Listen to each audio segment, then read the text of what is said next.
Querido amigo, hoje estamos diante dos capítulos 5 e 6 do segundo livro dos Reis. Nesses versos vamos estudar a conhecidíssima e querida história da cura de Naamã e vamos estudar também a ação de Eliseu na guerra contra os sírios.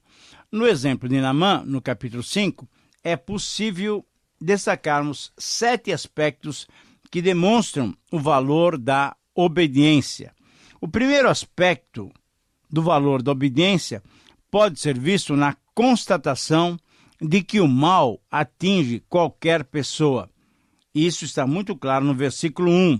Naamã, que era comandante do rei da Síria, ele era muito respeitado, era muito amado, muito estimado pelo rei do seu país. O Senhor, Deus, tinha dado várias vitórias para a Síria através do comando de Naamã. Ele era um soldado valente, mas sofria de uma terrível doença de pele, talvez até a lepra. Muito bem, o que nós podemos entender é que, mesmo sendo uma pessoa querida, mesmo sendo uma pessoa de destaque, qualquer um de nós está propenso, tem possibilidade de ter um sofrimento em sua vida. Portanto, meu querido amigo, não estranhe quando você passar por alguma necessidade. O segundo aspecto do valor da obediência pode ser visto na confiança daqueles que servem a Deus, versículos 2 a 5. O texto nos relata que num dos ataques da Síria contra Israel, uma menina foi levada escrava. Essa menina um dia disse à sua patroa: "Olha, eu gostaria que o meu patrão fosse falar com o meu profeta, com o profeta que mora na minha terra, lá em Samaria, porque eu tenho certeza de que ele curaria o meu patrão da sua doença." E então Naamã foi falar com o seu rei, ouvindo essa notícia e aquela segurança da sua serva, dizendo que poderia vir a cura. Naamã foi falar com o seu rei e então o rei disse: "Olha, vai para Israel, fale com o rei de Israel e entregue essa carta a ele." E o que aconteceu foi rapidamente todas as providências foram tomadas. Naamã saiu levando uns 350 quilos de prata e uns 70 quilos de ouro, com roupas finíssimas, 10 mudas de roupas finas. É impressionante. Agora, o terceiro aspecto do valor da obediência pode ser visto na crença no poder de Deus que supera todas as circunstâncias. Versículos 6, 7 e 8. Olha, a carta que Naamã levava para o rei de Israel e levava o seguinte: essa carta é para apresentar a Naamã, que é meu oficial, eu quero que você o cure. Querido amigo, você já imaginou quando o rei de Israel abriu essa carta e leu? Era o rei da Síria, quase que exigindo que esse rei de Israel curasse a Naamã. E qual foi a reação do rei de Israel? Como é que o rei da Síria quer que eu cure esse homem? Será que ele pensa que eu sou Deus? Que eu tenho o poder de dar a vida e de tirá-la? Ele está querendo arranjar briga. Eu sei que vai ter luta entre nossos dois países. Então o profeta Eliseu soube do que estava acontecendo e aí mandou dizer ao rei: "Por que o senhor está tão preocupado? Será que o senhor está esquecendo de quem você tem aqui no seu reino? Mande esse homem vir aqui falar comigo e eu vou mostrar para ele que há um profeta, que há Deus em Israel, que há milagres em Israel." Ah, querido amigo, incredulidade do rei de Israel e temor do rei de Israel.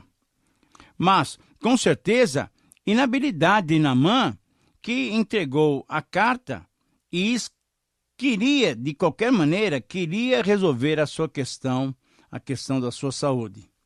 O quarto aspecto do valor da obediência pode ser visto no conflito entre a razão humana e a fé na palavra do Senhor. Versículos 9 a 13. Então Naamã foi com seus cavalos e seus companheiros e seus assistentes à casa de Eliseu. Eliseu, querido amigo, O profeta de Deus de vez em quando era realmente duro. Eliseu nem saiu para atender o oficial Naamã. Eliseu mandou que o empregado saísse e dissesse a ele que fosse simplesmente se lavar 7 vezes no Rio Jordão, pois assim ele ficaria completamente curado. Você pode imaginar o que aconteceu? O versículo 11 diz: Naamã ficou muito zangado, muito revoltado, e disse o seguinte: eu pensava que pelo menos o profeta iria sair e falar comigo, oraria ao Senhor, colocaria suas mãos sobre mim, enfim. Eu vou ter que obedecer essa ordem? Eu pensei que eu seria curado através de uma ação direta do profeta. Além disso, por acaso, os rios Abna e Farpar, lá em Damasco, não são melhores do que esse riozinho aqui, esse rio Jordão? Ele ficou muito bravo e foi embora.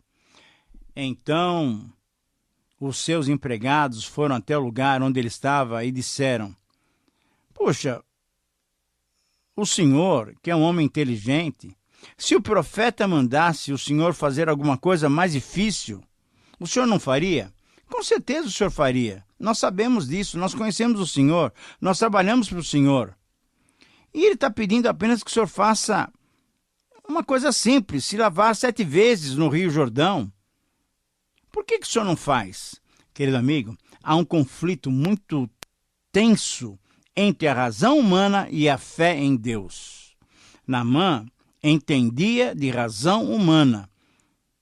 Ele raciocinou: olha, lá em Damasco tem rios até melhores, se é para fazer isso, eu vou fazer lá em Damasco. Essa é a mentalidade humana, essa é a inteligência humana.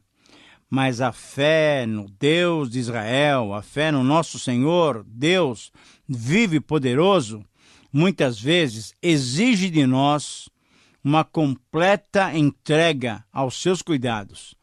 Não, Naamã, você tem que se molhar por 7 vezes, tem que se banhar por 7 vezes no Rio Jordão.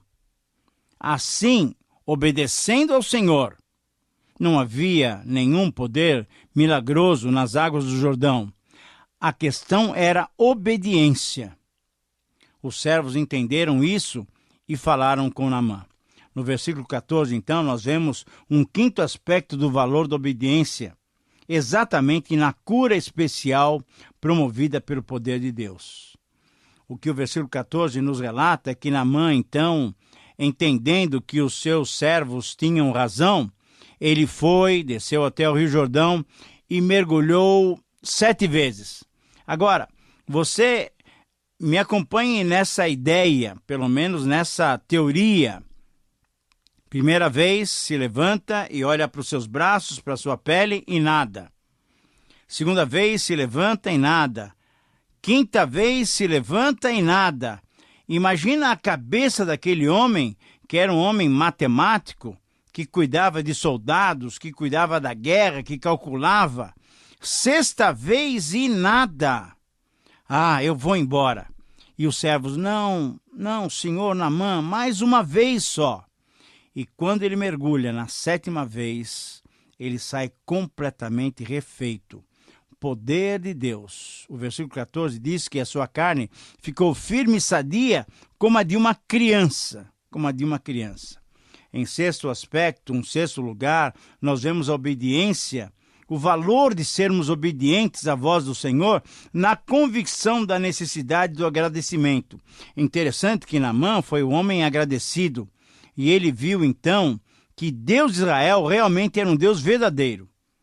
E ele quis presentear o profeta Eliseu. Diante da recusa de Eliseu em receber alguma dádiva, Naamã foi embora. Mas um 7º aspecto nós podemos perceber em relação ao valor da obediência pode ser visto no castigo que Geazi recebeu por sua avareza e por sua cobiça.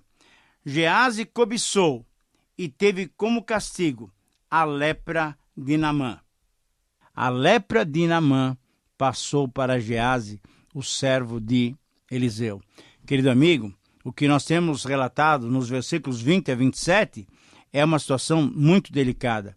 Geazi, vendo que Eliseu não queria receber nada de Naamã, ele ficou pensando, cobiçando, vendo quantos presentes que ele poderia usufruir, e correu atrás de Naamã e falou: olha, realmente o meu patrão mandou dizer que agora mesmo chegou 2 membros de um grupo de profetas e ele gostaria que o senhor desse algumas coisas para eles. Então Naamã separou 30 quilos de prata e 2 mudas de roupa fina. Geazi pegou isso e correu e se escondeu, e escondeu tudo isso. Mas a palavra de Deus, os olhos do Senhor, estão percorrendo a terra e com certeza viram esse pecado de Geazi. E Eliseu então questionou Geazi e Geazi não teve como esconder mais. E Eliseu então dá uma sentença muito dura. O meu espírito estava com você quando aquele homem desceu do carro e lhe deu dinheiro, roupas. Você agora será punido exatamente com a mesma doença de Naamã. Querido amigo, a lição que aprendemos aqui é sobre o valor da obediência, que possamos obedecer como Naamã obedeceu e foi curado, e que possamos aprender também com Geazi que a desobediência custa muito caro. Muito bem, estamos agora no capítulo 6 do livro de 2 Reis. E depois de vermos essa experiência tão marcante, nós podemos olhar para o profeta Eliseu e a sua experiência com o rei da Síria. Nessa experiência de Eliseu com o rei da Síria, nós vamos encontrar 7 manifestações da misericórdia divina. Da misericórdia divina. Eu gostaria de chamar a sua atenção exatamente para cada uma dessas manifestações. A primeira manifestação de Deus misericordioso se vê na reivindicação dos discípulos dos profetas que Eliseu atendeu. Nos versículos 1 a 3, Eliseu, que dirigia esse grupo de profetas, nós encontramos Eliseu sendo sensível à necessidade dos profetas. Os profetas disseram para Eliseu que o lugar que eles estavam trabalhando, que eles estavam ministrando, era um lugar muito acanhado. E nós precisamos, então, da sua liberação para cortar mais árvores, para fazer uns cômodos maiores, queremos construir uma nova casa. E Eliseu, então, condescendeu. Podem ir. E um dos profetas, então, insistiu com Eliseu. Mas o senhor vem conosco também, nós queremos a sua companhia. Nós não vamos nos furtar a ter o Senhor nos ensinando, nos discipulando em cada um dos momentos. E Eliseu, por fim, aceitou. A segunda manifestação, então, da misericórdia divina se vê no revés ocasional que pode atingir a qualquer servo do Senhor. Eliseu foi misericordioso, na verdade, mostrando a misericórdia divina, atendendo os profetas. Primeiro, concedendo a autorização para ampliarem a casa e, segundo, indo até a floresta para cortar algumas madeiras. Mas, em terceiro lugar, nós vemos que Eliseu também demonstrou misericórdia de Deus quando uma situação ocasional aconteceu. Um dos homens que estava cortando uma árvore deixou perder o seu machado, isso é, aquela peça de metal, de ferro, caiu dentro da água. E ele gritou para Eliseu: Senhor, esse machado era emprestado, e agora como é que eu faço para obtê-lo, então, para obter dinheiro para pagar? Então, nos versículos 6 a 7, nós encontramos exatamente essa terceira manifestação da misericórdia divina. Deus age em todos os momentos, nos casos mais difíceis ou impossíveis de serem solucionados. Para aqueles amigos de Eliseu, para aqueles profetas, tínhamos um problema difícil.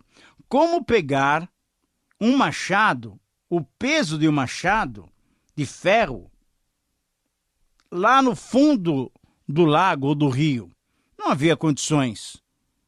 Então, Deus, usando Eliseu, poderosamente, cautelosamente, maravilhosamente, fez o quê? Eliseu falou, olha, eu quero um pedaço de pau. Então Eliseu mesmo cortou esse pedaço de pau, ele jogou na água e milagrosamente, querido amigo, nosso Deus faz coisas incríveis. Somente jogando um pedaço de pau na água, aquela peça de metal do machado veio para a tona, e aí então Eliseu disse, podem pegar. O problema impossível aos olhos humanos está solucionado. Ah, querido amigo, quando nós nos colocamos à disposição do Senhor, o Senhor nos usa como instrumentos para o seu louvor, para a sua honra e para a sua glória. Por isso, em quarto lugar, nós encontramos uma manifestação da misericórdia divina, agora em relação aos problemas circunstanciais provocados pelos sírios. Nos versos 8 a 17, nós encontramos exatamente os sírios agora estando em guerra contra Israel. Manifestação de Deus de uma maneira surpreendente, numa situação impossível para os homens, mas, num certo sentido, mais simples, porque atingia exatamente uma só pessoa. O machado, então, foi recolocado no cabo e aquele homem pôde continuar o seu trabalho. Mas aqui, nessa quarta manifestação, nos versículos 8 a 17 da misericórdia divina, nós vamos encontrar uma situação muito mais grave. Era o exército dos sírios lutando contra Israel, com uma estratégia muito especial. O rei da Síria escolheu um lugar para armar o seu acampamento, mas o profeta Eliseu mandou um recado ao rei de Israel, avisando que não fosse ali para perto, porque os sírios estavam acampados. Então o rei de Israel avisou os homens que moravam naquele lugar e eles saíram. E isso foi acontecendo algumas vezes. O exército sírio se mudava de local, mas Eliseu avisava e o rei de Israel tirava o seu povo dali. E assim por diante, até que o rei sírio ficou realmente muito irritado. O que está acontecendo é que em Israel temos um profeta de Deus que diz exatamente tudo o que o Senhor, querido rei, está fazendo. O rei sírio então deu uma ordem, descubram onde ele está. Versículo 13, eu vou mandá-lo prender. Então, eles contaram que Eliseu estava numa cidade chamada Dotã, e ele mandou uma grande tropa para prender Eliseu. E o que aconteceu é que, na manhã seguinte, quando eles chegaram, o empregado de Eliseu saiu, levantou-se, saiu de casa e viu as tropas sírias todas cercando a cidade.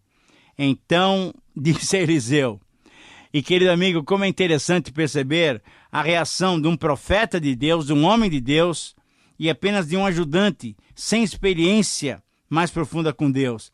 Ele disse, Senhor, nós estamos perdidos, o que é que nós vamos fazer? E Eliseu, com aquela calma, aquela tranquilidade, aquela confiança no Senhor, disse, o Senhor tem solução para essa situação. Abra os olhos, ele pediu a Deus, abra os olhos do meu servo, para que ele possa enxergar. E Deus respondeu a oração. E aí o empregado de Eliseu saiu, olhou para cima e viu ao redor de toda a cidade que havia muita gente. E essa gente especial, a anjos do Senhor, estava coberto o morro de cavalos e carros de fogo. Ah, querido amigo, quando nós depositamos a nossa confiança no Senhor, o Senhor faz milagres para salvar a nossa vida, para nos livrar de circunstâncias difíceis, mas principalmente para que o seu próprio nome seja glorificado. Portanto, em quinto lugar, a quinta manifestação da misericórdia de Deus se vê na recompensa da má intenção com a bondade praticada. Eliseu orou para que aqueles homens ficassem cegos, e eles ficaram cegos realmente. Deus providenciou a libertação para aqueles homens. Toda a cidade de Israel, toda a região de Israel estava liberta, porque os sírios estavam derrotados. E aí então, Eliseu encaminhou-os para a capital, para onde estava o rei Jorão, lá para Samaria. E o que aconteceu? Jorão queria matá-los e perguntou: devo matá-los? Não, de jeito nenhum, de jeito nenhum. Alimente-os e mande-os de volta para o seu rei. Querido amigo, essa é a misericórdia do Senhor demonstrada até contra os inimigos. Numa outra ocasião, então, em sexto lugar, nós encontramos Eliseu sendo usado por Deus para combater, para, na verdade, eliminar a fome que havia em Samaria. Em sexto lugar, a misericórdia divina se vê na realidade cruel da situação de guerra provocada novamente pelos sírios. Os sírios tinham sitiado a cidade de Samaria e havia muita fome. Um dia o rei de Israel, passando pelas muralhas, ouviu de uma mulher dizendo: olha, rei, nós estamos numa situação delicadíssima e a fome é tanta que eu tive que dar o meu filho para ser comido, eu e a minha amiga, e hoje era o dia da sua amiga dar o seu filho para nós comermos. Canibalismo, querido amigo, que situação delicada. Mas só que hoje essa minha amiga não quer dar o seu filho. Quando o rei ouviu isso, rasgou as suas roupas. Mas é interessante percebermos, no final do texto, do versículo 30 a 33, que a misericórdia divina se vê na reclamação pronunciada por Jorão contra Deus e contra o seu instrumento, isso é, o profeta Elias. Jorão, aquele homem que não andava com Deus, entendeu que Deus estava punindo, entendeu que a culpa de tudo aquilo era de Eliseu e reclamou: que Deus me mate se antes que o dia acabe eu não mandar cortar a cabeça de Eliseu. Era essa a solução que um homem sem Deus poderia apresentar. Mas a misericórdia do Senhor foi grande. Não aconteceu isso. O servo do Senhor, Eliseu, não foi morto. E no final, aquele rei obteve a sua sentença contra ele mesmo. O próprio rei foi morto. Eliseu ainda estava falando quando o rei chegou e disse: foi o Senhor quem fez cair toda essa desgraça? Eu não quero saber mais. E finalmente, para terminar, nós podemos constatar que a misericórdia do Senhor foi que o cerco de Samaria foi tirado. E assim aquele povo todo pôde ser resgatado, pôde receber a ajuda que vem dos céus. Querido amigo, que possamos compreender a necessidade que temos de sempre nos apoiarmos, descansarmos na misericórdia do Senhor. São as misericórdias do Senhor a causa de não sermos consumidos. As suas misericórdias não têm fim. Um grande abraço, que o Senhor te abençoe e até o próximo programa.